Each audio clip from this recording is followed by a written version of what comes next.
Der ukrainische Präsident Selenskyj hat sich im UN-Sicherheitsrat skeptisch über mögliche Friedensverhandlungen mit Russland geäußert. Der Krieg könne nicht durch Gespräche beendet werden, sagte Selenskyj in New York. Kreml-Chef Putin habe so viele Gesetze und Regeln gebrochen, dass er nicht von alleine damit aufhören werde. Russland könne nur zum Frieden gezwungen werden, so Selenskyj.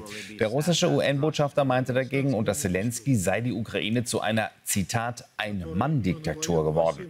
Außenministerin Baerbock verlangte ein Ende des Krieges. Die Existenz der Ukraine als freies und unabhängiges Land müsse auch von Russland garantiert werden. Und damit zu Professor Alexander Görlach nach New York. Guten Morgen, Alexander. Du bist ja direkt bei den Vereinten Nationen. Wie verhärtet sind tatsächlich die Fronten im UN-Sicherheitsrat weiter in der Ukraine-Frage? Ja, man muss sich das ja so vorstellen, dass der Präsident Selenskyj da seine Rede hält und natürlich auch der Vertreter der Russischen Föderation da ist und einfach so nonchalant in seinen Papieren guckt und in seinem Handy. Das heißt also, da ist wenig zu erwarten, solange auch die Russische Föderation, eben die Volksrepublik China, als massive Unterstützerin hat in dieser Angelegenheit im Krieg. China hilft ja Russland massiv, die Kriegsmaschinerie am Laufen zu halten, sodass sich also hier außer diesen Reden und den Bekundungen jetzt erstmal an der Verhärtung nichts gelöst hat.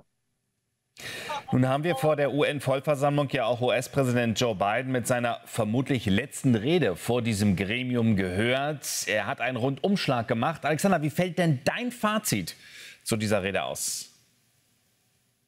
Ja, es ist auch wieder Sache Gaza und Israel. Dem Präsidenten läuft halt die Zeit davon. Er hat jetzt noch einen Monat im Office und das ist eine relativ kurze Zeit, offenkundig. Denn es ist klar, die Konflikte sind verhärtet, sowohl in der Ukraine als auch in Gaza und Israel und der Westbank, sodass dem Präsidenten die Zeit davonläuft. Und ich denke, man wird Joe Biden in Erinnerung behalten als eine Person, als ein Präsident, der wirklich viel für die internationale Ordnung, für die internationale Politik und Sicherheit getan hat. Aber am Ende des Tages ist ihm dann doch die Zeit davon gelaufen.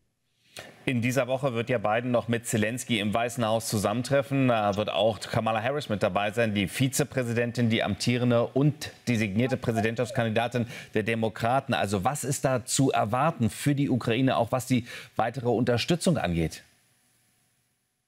Ja gut, also das ist ganz klar. Selenskyj darf und kann nur hoffen, dass die Demokratin ins Weiße Haus einzieht. Denn Donald Trump hat ja schon kundgetan, dass er eben kein Pfennig Geld mehr geben wird, um die Ukraine zu unterstützen. Und das ist eigentlich auch sein Plan, um den Krieg zu beenden, weil er einfach davon ausgeht, dass wenn die Ukraine keine Kohle für Waffen mehr hat, dann Russland den Krieg gewinnt und sein Spätzle Putin dann das Rennen macht. Und so stellt sich das halt Donald Trump vor. Und deswegen sind Herr Selenskyj und natürlich auch Herr Biden äußerst erpicht darauf, dass Kamala Harris die Wahl gewinnt im November, weil dann, das ist so, wie es im Moment aussieht, die einzige Hoffnung für die Ukraine, weiter den Krieg gegen Russland führen zu können. Alexander, danke für diese aktuellen Informationen direkt von den Vereinten Nationen in New York.